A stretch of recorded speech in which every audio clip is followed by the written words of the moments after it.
المكتوب. Prayer home, the Prophet ﷺ, he was addressing the men. He says, for indeed the best prayer of a man is in his house except the obligatory prayers. The obligatory prayers, the man is supposed to pray in the masjid. And it become an obligation for those who live close to the masjid in a way that they hear the adhan. When the adhan is called. When the adhan is called without any speakers and that, if they know that they are live enough, if the adhan is called, they hear it, those men, not the women, the men, they have to go to the masjid. Unless if they have a valid excuse from the deen of Allah. Such very sick. I mean very sick, they cannot even move or something. Not just because a person is aching a little bit out, find it as an excuse and don't come to the masjid. No. If they cannot, that sickness cannot, or it's contagious and the doctor says, look, don't be around people, alright, for a few days until we tell you what's going on. So he will refrain so he doesn't bring no harm to the Muslims. Or someone that have a valid excuse, such as his home stuck and he can't go nowhere, for instance, and the like. Now, or if it's raining in a way that that person cannot make it to the masjid, it's permissible for that person at that time to pray home. As for those who they live far from the masjid, then it's recommended for the men to come to the masjid, because there is a great, many virtues in coming to the masjid. SubhanAllah, great virtues. 27 times you get the reward. When you leave your house, SubhanAllah, you're upon khair and good because you're coming to the masjid to pray.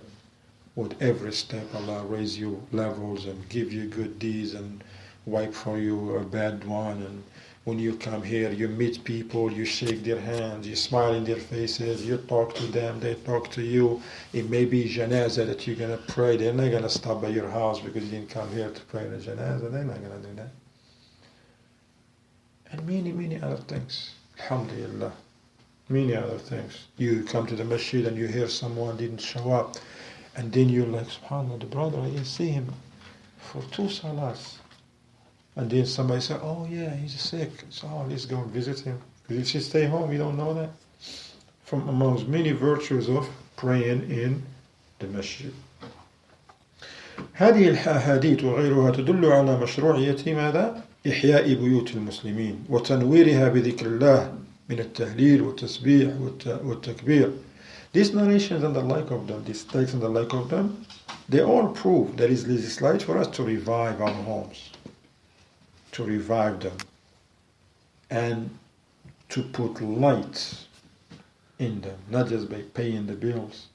Now you need that, because if you don't pay the electric bill, you got a problem now. Not just the light, but stuff in the fridge is going to go bad. And many other things that you cannot do if you don't have no light. Alright, no electricity. But the real light of our homes is not just the light bulbs, it's the remembrance of Allah. Some homes, they have lights everywhere, but they're dark.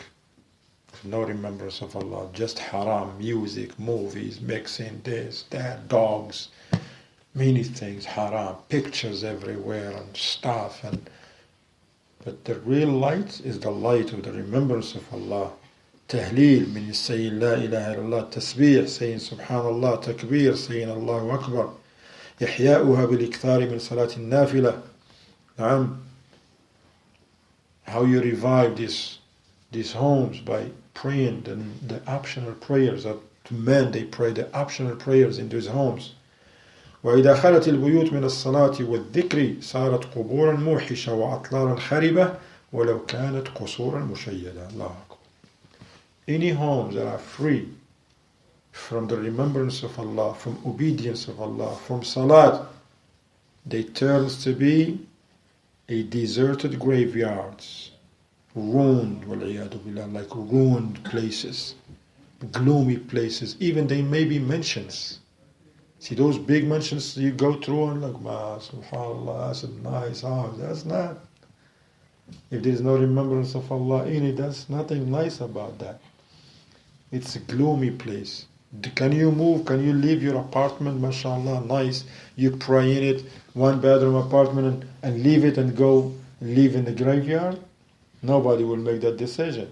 Likewise, those homes, even they mentions and big yards and big lofty places, but there's no remembrance of Allah, no dhikr of Allah, no salat, there's no good in them. Rather, they are places for shayateen. Who wants to be in the place of the shayateen? بدون ذكر الله والقرآن تغدو البيوت خاملة ومرتعا للشياطين سكانها موت القلوب وإن كانوا أحياء الأجساد. Without obedience to Allah, without remembrance of Allah, without salat, these homes, they become a hangout for the shayateen, for the devils. Have an easy access. Why? Because the person has left the door open. And now the shayateen, they find it, mashallah. Let's go to that house right there. Nobody remember Allah. They came home, they don't say Bismillah. Shaitan says, hey, we got a place to stay. They want to eat, no Bismillah. They say, hey, we got some food now. But when you come home and give the salam, Shaitan says, we got no place to stay here tonight.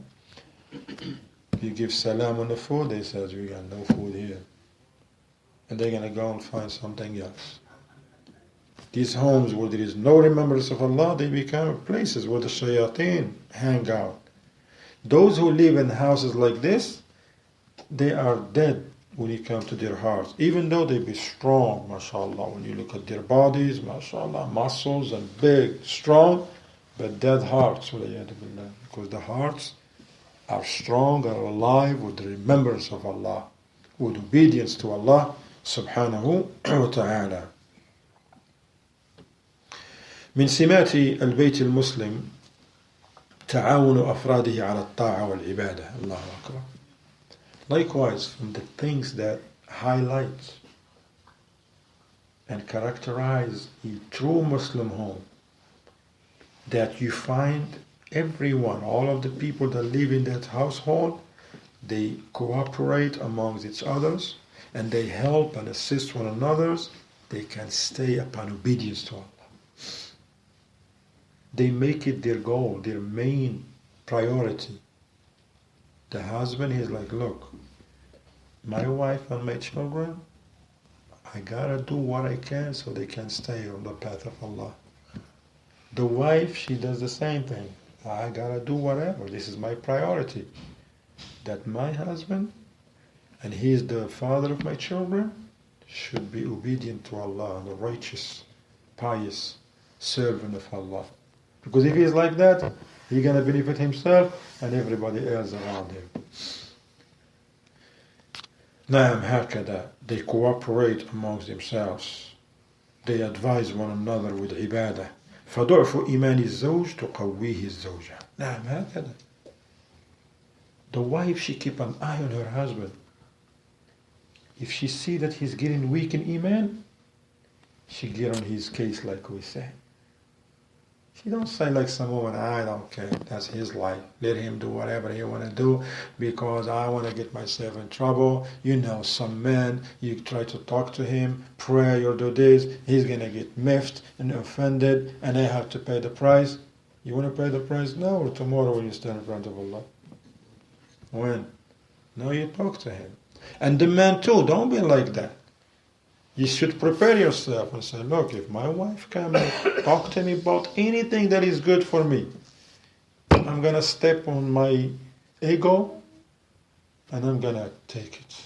Even if you don't want to, because some of us grow up in some, I don't know what, remote places from Sunnah, and then we think that women can't tell us nothing, which is wrong. Which is very wrong. Prophet ﷺ, he used to talk to his wives. And they used to advise sometimes and say something, and the Prophet ﷺ, if they say what is right, he takes it. Sallallahu Alaihi Wasallam. He never said to them, you're just a woman, go sit. Never. And we showed he is the example for us. Because we men, we human beings, sometimes, mashallah, you're good, masjid, But sometimes, just like that, you get a flu. Or bid'ah, flu of dunya. You know how you're strong in your body, and you get a flu, what happened to you? You still, people, they look at you, you're a big guy, but you can't even move. Inside, you're so weak. Likewise, I'm Muslim, Salafi, Alhamdulillah, Sunni. But then, look at something, you do something, you go somewhere, you hang around certain people, the wrong people, and you start be strange, do things in a strange way. Listen, your wife know that, brother. She should.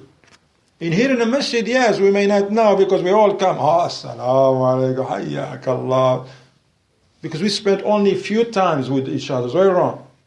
But the wife, she know that his brother is up to something. And if she come to you, or if she come to me and say, look, brother, it's only for you good. Cut down of this, or cut down of that, or this.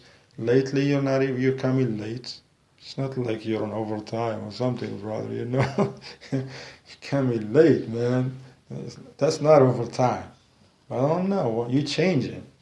Then what I should say, you're right. Jazakallah khair. SubhanAllah. May Allah reward you. And then, subhanAllah, she's going to be happy. And mashallah, you all know what's going to happen after that. Mashallah, life is nice. What if I say none of your business? Oh, you're spying on me now? Okay. You want to play that game? I'll show you how it's played. Now, who's playing the game now? Is he, her or me? I'm the one who want to play that game. That's why we have to humble ourselves. If somebody wants, especially, man, the closest person to you, sometimes our children, they can correct us. Right or wrong? I'm telling you right now, I've been corrected by my children. Especially in English. You know. And I say, hey, okay, Jazakallah khair, Abdullah, Jazakallah khair, Idris. And I take it. Why? Because if I said, none of your business, and I come in front of you and make the mistake, you may like, what the world is talking about. And then I may not like it if somebody making fun of me or that or this. What about when you come to the deen of Allah, ya ikhwan? Naam. Likewise, إعوجاز سلوك الزوجة يقومه الرجل. When a woman, because the women, they do things in a different way, which is like it looks mysterious way to the man. Yes, it is mysterious, brother, I can tell you that. Yes, it can be mysterious sometimes. But you can say something about it. You know, mashallah, you study a little bit. You have some basics of the deen of Allah. If the woman start tripping, man, say, tell her, look, listen. You're a Muslimah. You're a mu'minah. You want the Jannah, right? You want to escape the hellfire, right? But the way you're talking to me, or the one you just dealt with my parents, or your parents, in matter of fact, that was not right. Or the way you just act in a big scene in the marketplace, that's not right. It's not good for you. Of course, I don't like it, but that's not good for you. This is not something that you're supposed to be doing.